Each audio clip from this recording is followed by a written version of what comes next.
Hello students, welcome to all of you Shiksha 360. As already we have covered two parts of chapter number 43 of Indian economy. So today basically we will move towards the next point, next part. And all of you are aware that basically we will provide you regarding the course JAB, CAP, certificate and promotion exam courses. Clear? So you can, for any further query, you can mail on our email ID or you can contact through us either through the email or through the Telegram group. So now let's start our today's discussion. Chapter number 43, part 3rd, that is pension products.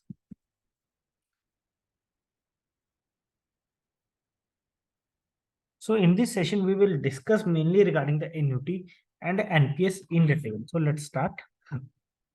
First of all, we have to discuss regarding the insurance annuity schemes. So some basically, what is the meaning of that annuity? What is the meaning of annuity? All of you have very well aware, or we have discussed in detail regarding that in the accounting and finance with the help of the examples also. Now let's discuss here some of the points regarding the same. So the term annuity, what is the meaning of the word annuity? Annuity basically simply means a regular and periodic payment. हम month wise अगर जैसे कोई payment कर रहे हैं monthly weekly, this is meaning of annuity और yearly. So the term annuity basically simply means a regular and periodic payment. Insurance companies pay pension annuities to individuals or annuitants, basically who have already paid their premium or their dependents after their death over a number of years in return for the money paid earlier to the insurance company either in a lump sum or in installments. Clear? Like you have already aware regarding the term plan.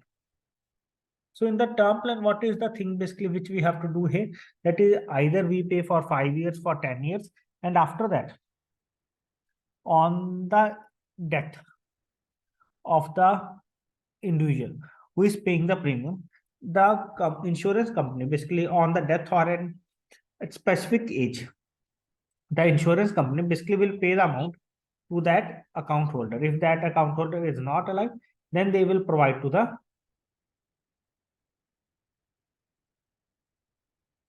the family or to the dependent or to the legal hire of that concerned customer. So annuity starts where life insurance ends. It is called as the reverse of the life insurance. Very, very important. Please remember that basically annuity starts where life insurance ends, or we can say that it is also called as the reverse of the life insurance. Annuity stops upon the death of the person, whereas life insurance basically starts on the death of the assured. Okay. Annuity basically that is installment. Installment basically on the death of the insured. There is no need to pay any further installment. Clear? So annuity stops on the death of the person. On the other side, life insurance starts basically on the death of the assured. Kindly remember these 2 points to be here. Now, what are the different types of the annuities? Now, let's discuss one by one to be. So, annuities are basically of two types. Definitely, you will get one question from that in the examination. First is immediate annuity. Second one is deferred annuity. Deferred annuity or DPG. I think all of you are very well aware regarding the DPG. Deferred payment guarantee, like financial guarantee, performance guarantee, and that one more guarantee, that is deferred payment guarantee. Clear? Similarly, here word the same, that is deferred annuity.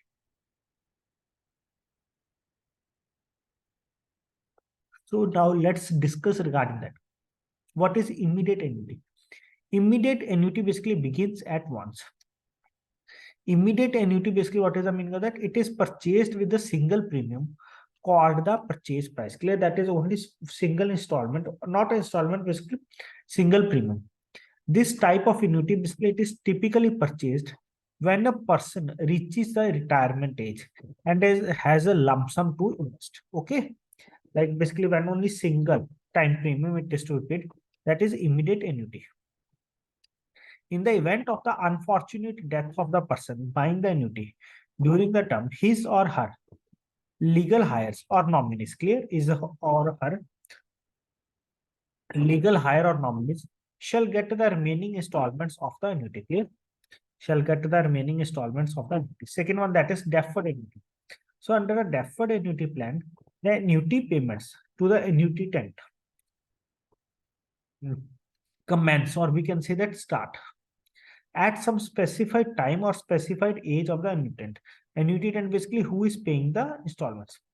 This type of annuity can be funded either by a single payment or a series of regular payments. Clear? It depends upon case to case. So that is deferred annuity, that is the annuity payments to the annuitant commence at some specified time or specified age of the annuitant. And this type of annuity basically can be funded either by a single payment or a series of regular payments. So this is the basic type of the annuities. Now move further. Next one, that is National Pension Scheme, NPS. Hope all of you are very well understand regarding the insurance annuity scheme. What is deferred annuity? What is immediate annuity? Even if you have any doubt regarding at any point, so you can comment in the comment section. I will discuss that point again. Or basically you want any example of any annuity, you can also comment. Okay, I will discuss.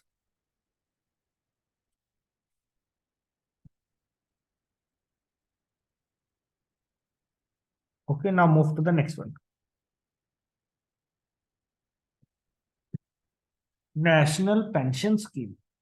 So the National Pension Scheme, basically it is a social security initiative by the central government. Earlier, basically you have aware that is OPS, Old Pension Scheme.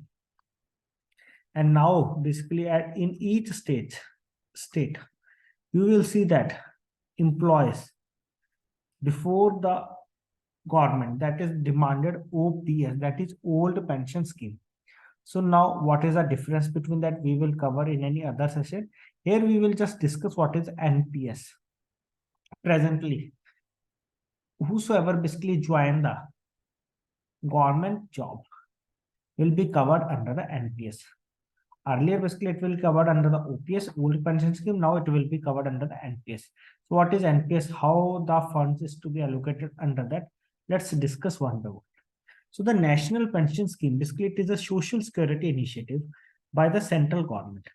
This pension program, it is open to employees from the public, private, and even the unorganized sectors. Clear? So basically, who can invest under the NPS? Either it is from the public sector, private sector, and even the unorganized sectors.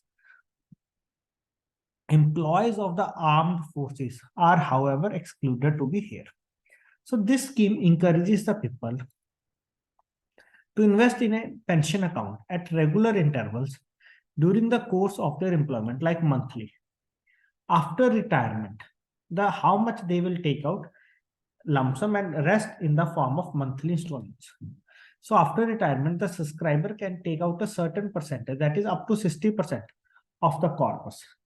As an NPS account holder, the subscriber basically will receive the remaining amount as a monthly pension during the post-retirement period. Okay. And rest of the remaining amount, basically how they will receive that is as the monthly pension during the post-retirement period. Earlier, the NPS basically scheme covered only the central government employees. It will be, I think it was started in the year 2004. Now, as per PFRDA guidelines, it is open to all the Indian citizens on a voluntary basis. Clear? Earlier, basically, this scheme, it was only for the central government employees. Now, it is basically whosoever wants to join, they can join. NPS scheme also holds immense value for anyone who works in the private sector and requires a regular pension basically after the retirement. This scheme is portable across jobs and locations with the tax benefits. Clear? Like basically you will, if you are investing under this account, you will also get a tax benefit like under the PPF.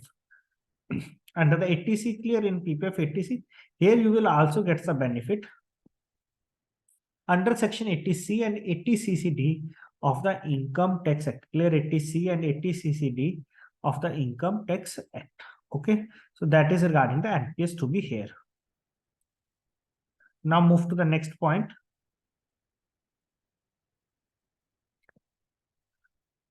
So the NPS, it is being administered and regulated by the Pension Fund Regulatory and Development Authority, PFRD, set up under the PFRD Act 2013.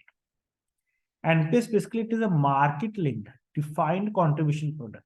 Like if the market goes up, so basically your investment under the NPS goes rise, or if it is goes down, so it will goes down. Clear? So basically in the like there are two tier under that we will discuss how the funds are to be invested. Okay.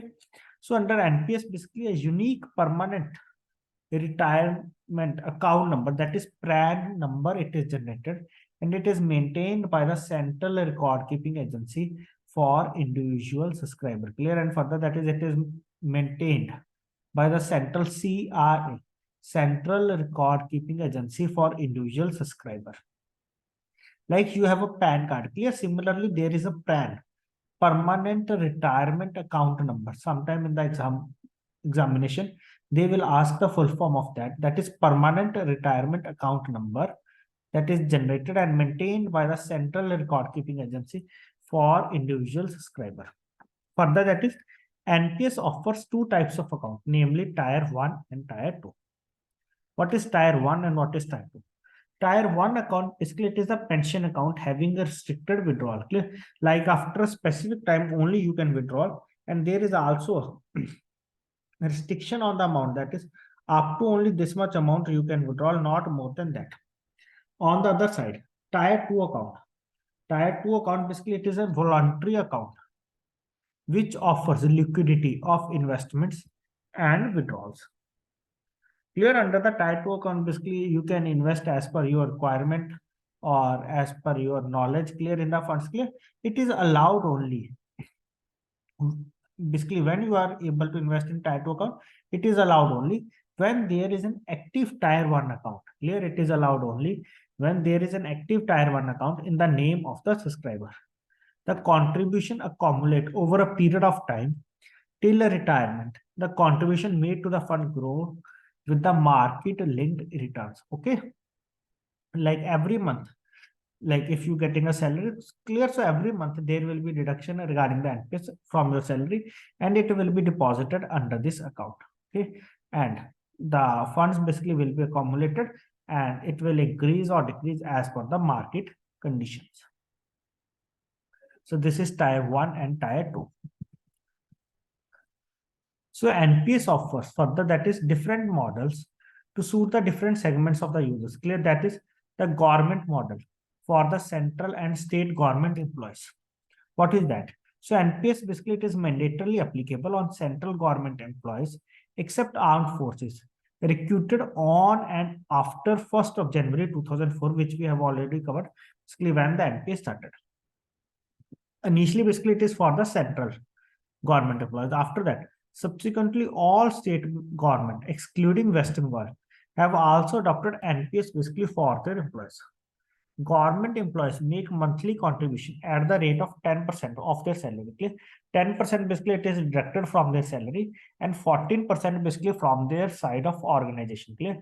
And a matching contribution basically it is paid by the government. For 14% basically for whom? For central government employees, the employer contribution rate has been enhanced to 14% with effect from 1st of April 2019. Like earlier, if your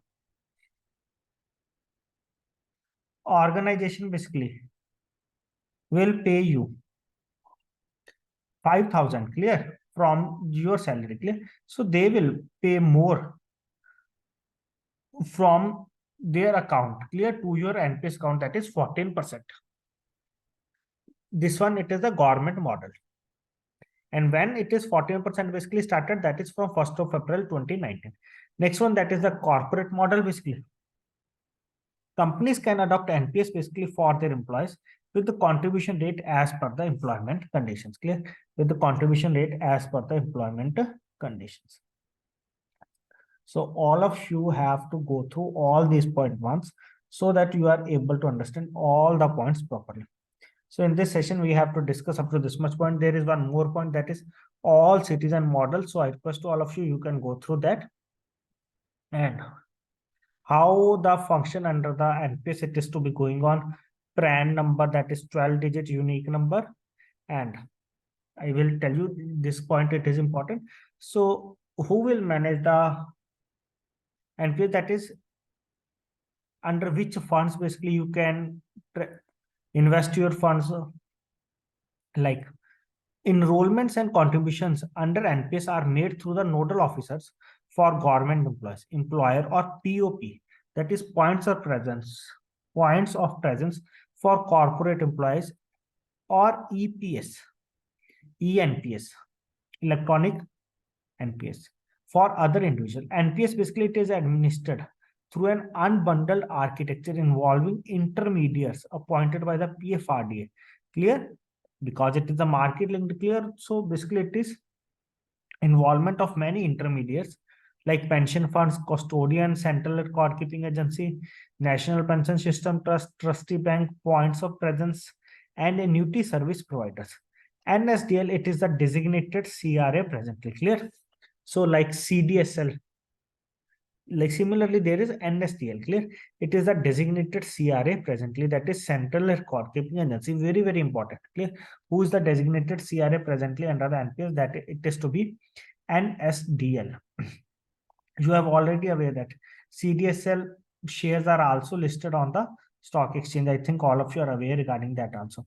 So every individual, we have already covered that it is a PRAN number. So PRAN number, it is how many digit? First of all, it is basically, what is the full form of that? That is permanent retirement account number, and it is to be 12-digit unique number, clear. So one question from my side to all of you, basically, how many digits are under the PAN card, clear? This is PRAN under the PAN card I am asking. So please tell fast in the comment section, basically how many digits under the PAN card. Okay. So in this session, we will discuss up to this much point. Hope whatever we have covered in this short discussion, you are able to understand, and I will share the MCQs in the group up to this much point, what we have covered in the 3 sessions in your group.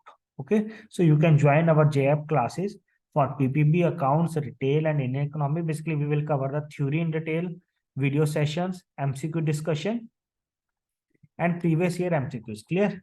Memory based MCQs, we will cover all these things in these sessions, clear. Just one time payment, and you can assess our study material till the selection. But if you go through our study material properly 1 or 2 times, if you go through regularly, then definitely you are able to clear the examination in first attempt. Sometimes basically, if like in the examination, some typical questions or you are not able to understand how to attempt, so you can also assess other times also, clear. Just one time payment and validity till you clear the exam. Okay, so thanks to all of you for joining this basic discussion.